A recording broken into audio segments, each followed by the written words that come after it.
Hi guys. So one of the things we always have to do with our boats is, and especially when you take them out at the end of the summer for the winter, if you're up north, or if you're in salt water, then you got to do it regularly, is rinse your engine with fresh water. And to do or to make it simple so that you're encouraged to do it or whatever, what I did is on my boat, when I first bought it, all I had was just the opening. And in my case, it's just a quick through hull with a 1-inch diameter intake. And I had no filter at that point. I didn't have anything other than the water filter, the intake filter, inside the boat, the cavity of the boat. But when I take the boat out of the winter, in the fall I should say, I used to put a hose, but I wanted to be able to have a filter here. So I was able to find one of these. And this here is really cool because I can just take this pin off here. I removed the retaining ring, by the way, just prior to the video.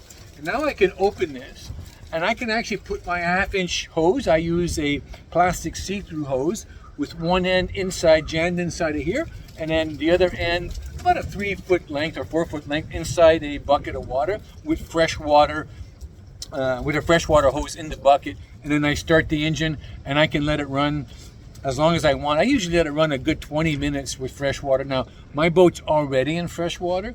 If I was in salt water, I probably would have been doing this for about a good half hour, I would say, 45 minutes to really flush the engine out and all that. So this has been really, really useful as far as protecting the intake from being clogged by, bringing in debris or whatever.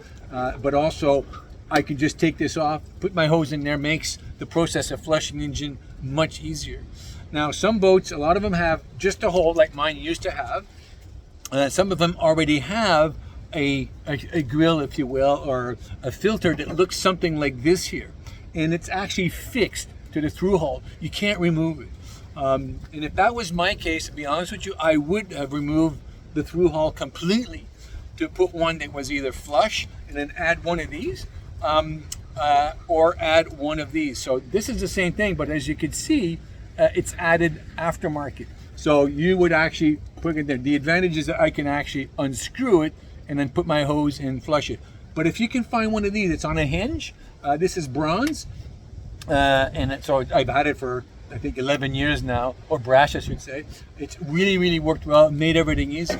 If my boat was in fresh water, and I don't want to have the hose, bringing in the hose into the engine compartment and move everything around, I can easily take maybe a 12 or maybe even a 15, 20 foot piece of see-through 1/2-inch hose or whatever diameter your intake is, and from the dock, just dive down on the boat, jam the hose in there, bring the other end into a bucket of water on the dock, and then put fresh water in the hose, and then while my boat's sitting in salt water or at the dock, I can flush my engine easily. So if you want to really protect your engine, because salt, there's nothing worse than salt, as you all know. So it allows you to flush. So if you have one of these, it's easy to go get the pin, take the pin out, put in the hose, and then go ahead and flush your engine regularly.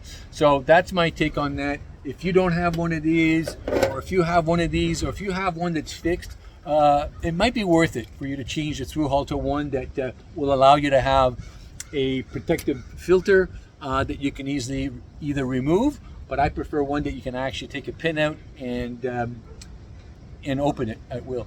All right, so listen, I hope that was helpful, a little best practice there, a little hack, maybe not a hack, but something that I like to. Listen, like the video, subscribe, and do share it if you don't mind. Thank you very much. Have a great day. Take care of yourselves.